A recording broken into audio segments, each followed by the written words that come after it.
Hey guys, it's Brichette with San Diego Seed Company, and today I'm going to give you our November garden tour.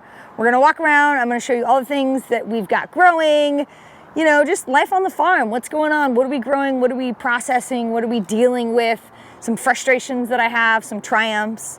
So before we check that out, make sure you hit the like and subscribe button so you can be notified anytime we do a farm tour update if you wanna see what we're growing on our organic urban farm. So let's get to it. All right, so my wildflowers looking amazing. I don't know if you guys saw the video that we did months and months and months back when I actually planted all of this, but it was awesome because we planted it and we got pretty good rain that season. I used my rainwater harvesting to keep this really moist, and now they're just growing like crazy and I don't even have to do a whole lot. So all the flowers on the farm look really good, and that's mostly because we're cooler. We actually got a rainstorm, can you believe that? So we're cooler, days are shorter, less heat stress on the plants mean that your flowers in fall are gonna be looking really good. We'll kind of take it row by row. I've got some cool season crops in here. Cabbage, cauliflower, broccoli, those are all growing underneath the row cover. These two trellises here is where we do our sweet pea production. So we can actually see, I've got some sweet peas germinating right here. Look at that. So every year we do a sweet pea seed production, and now these are sweet peas, the flowers, not the edible pods. And one tip if you're growing in zone 9 and 10, you actually want to start them in the fall, let them overwinter, and you'll get bigger, stronger blooms throughout the spring and the summer. Sometimes our sweet peas, if we have a cool summer, will bloom all the way into June, July, and August, depending on the weather. So these are already planted out, they're looking really good. We have the last of our okra. So this is actually a Jing orange okra, which is actually a red okra, but it's supposed to be orange, but really grows almost a beautiful red in our garden. And this is the last of our okra production.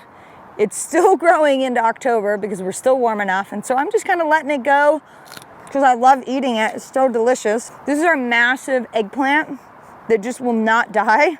You can see we have some huge eggplants hidden in here. And so this plant is just kind of taken up in the corner, and I've just left it because we don't really need it. We have here, this is our Ethiopian kale. Now all of this will be for seed production, and I don't know if you guys have tried the Ethiopian kale, but it's delicious. It's actually Brassica carinata, so it's related to like the mustard family, but it's not spicy at all. It's actually kind of meaty tasting. It's really one of my favorite greens. Grows beautifully, so you can see they're getting tall, they're getting long, they're gonna keep growing, and then come this spring we'll get beautiful flowers and then eventually seed production. I've got my shade cloth still up for this part of the garden, and actually about this time of the year I think I can take it down. The moment that I take it down though, I promise you we'll get like 100-degree day or something, and my poor bok choy and lettuce and everything else will just fry. But you can see everything looks really good. We've been harvesting tons of this lettuce, super tasty. This one is Lovelock, which is a really pretty lettuce that we're trialing, and hopefully we can do some production of and get you guys the seeds. It's done really well in the fall garden, which can be difficult sometimes with our weather. Hiding under here, we've got more broccoli. You can see the broccoli looks really good.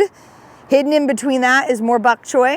Such a great fall green because it doesn't really even flinch at hot weather. It grows happily. You get a lot of greens, and it's really a great fall plant for zone 9 and 10. So these are my Gompphrenas, and they are such a cool plant. One of my favorites. They are related to amaranth. They're sometimes called globe amaranth.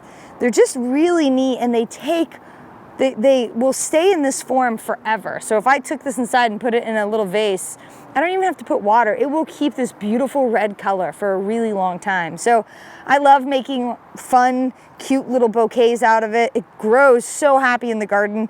We've actually chopped this down, and it's grown back several times. So it gets a little bit out of control, but for a messy wildflower garden, it's really pretty. Sometimes it kind of takes over the walkway, but we chop it back. Every year we leave up our trellis for our tomatoes. One of the reasons why I love this trellis system, I don't have to take it down. I just leave it up.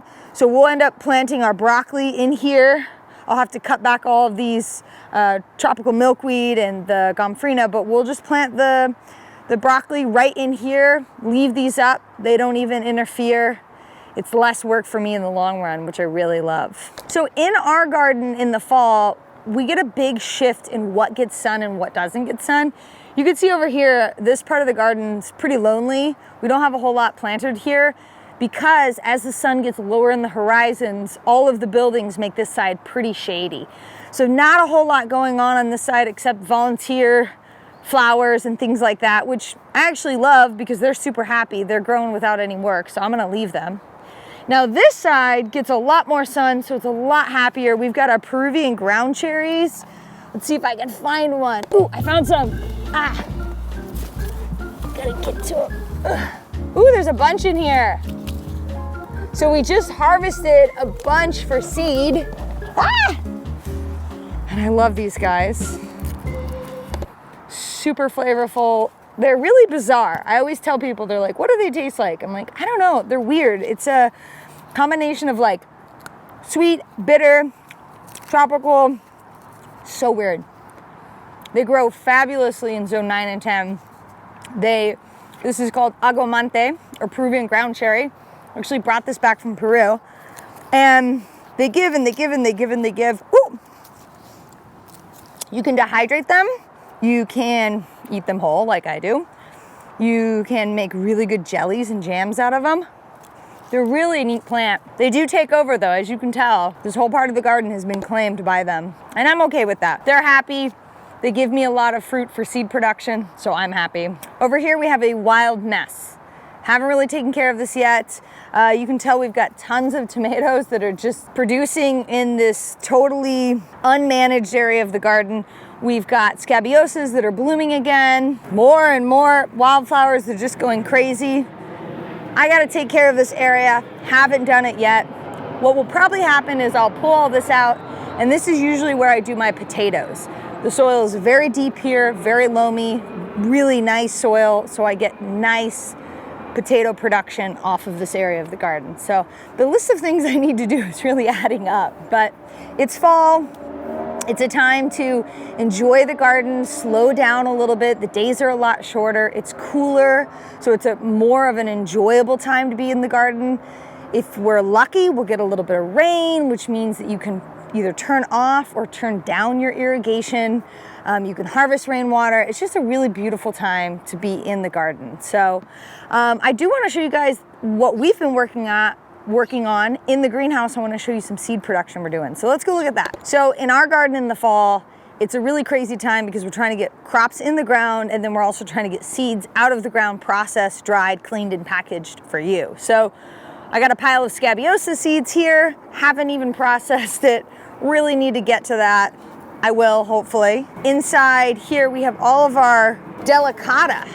So this is all delicata that we harvested. Hi Moana, what'd you find? I think Moana found something in here. Get it Moana, get it. So we've got all these bags of delicata that needs to be cut. Seeds need to be taken out. Seeds need to be cleaned. A lot of work there for me left to do. And then I have all of my succession planting stuff. So I've got all the items that I'm starting from seed now, which I know I'm gonna put in the ground in a couple weeks or maybe even a month. So a lot of things going on the farm right now. If you're not doing seed saving or seed production, you can relish in the fact that the garden's a little bit slower. It's a little bit more of a time to relax and enjoy the cooler days. Go out there on the weekends or whenever you have time off and sit in the sun and enjoy your beautiful garden.